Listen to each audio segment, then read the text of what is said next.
A failed Trump lawyer, Alina Habba, is back doing TV interviews. And she did an interview with Fox News's Jesse Waters that went really, really, really poorly. She tries to defend why it's good to have billionaires in charge of stuff.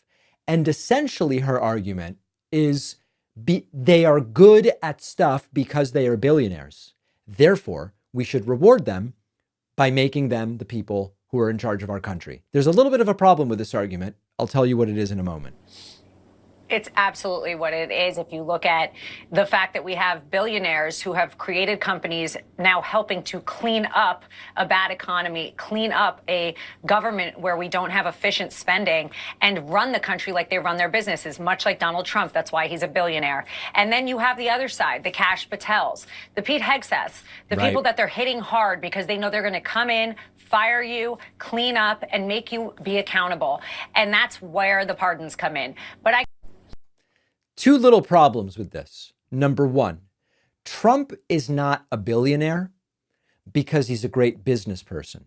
Trump is a billionaire because, depending on which reporting you look at, over the course of his life, he got $400 million in assets, revenues, or loans from his father. Super rough numbers.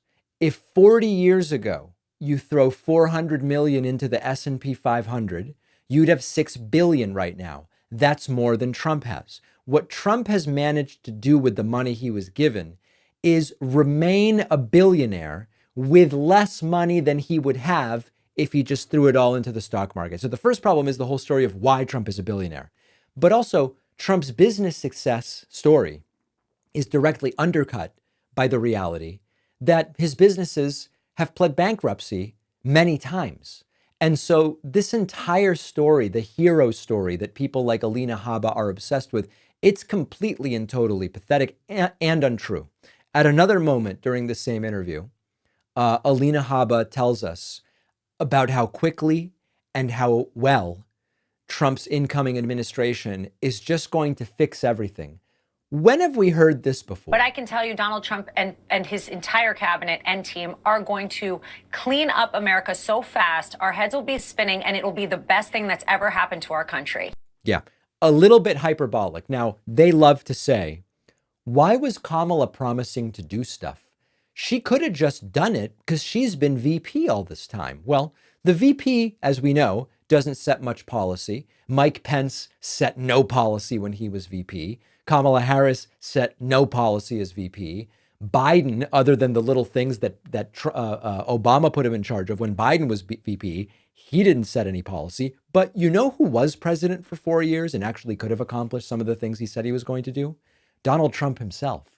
And he failed his own promises. So this entire Habba story reeks of desperation. She does sort of seem upset that she didn't end up being made press secretary, sort of decided to bow out gracefully when it was clear the decision had already been made not to give her a role. So really one of the most regrettable characters that has come from the last 4 years of Trump. We'll see if she has any involvement in the forthcoming administration. Well, I wrote a book after a long journey and a ton of work. I am really thrilled with how it turned out, and I hope you'll read it. The book is called The Echo Machine. And in a nutshell, it looks at how American politics got so broken, who has already figured out solutions, and how we can try to fix it and stop the terror of Trump for the next 4 years. With Trump winning this election, The Echo Machine couldn't be more relevant, not only a warning about how we got here, but also about what might be coming and how to prevent the worst outcomes. We've got to stay engaged. We need a plan, and that's what the book is about. There's a belief out there that unless you have corporate media behind you, you can't have a successful political book launch, that it's not possible. I think we can prove that wrong. Order The Echo Machine today at davidpakman.com/echo on Amazon, Barnes & Noble, Audible, Kindle, anywhere that books, ebooks, and audiobooks are sold. You can also call any local bookstore and say, please order me The Echo Machine by David Pakman. Wherever you get the book, you'll get the free pre-order perks including the signed book plate, head to davidpakman.com/free book stuff after ordering.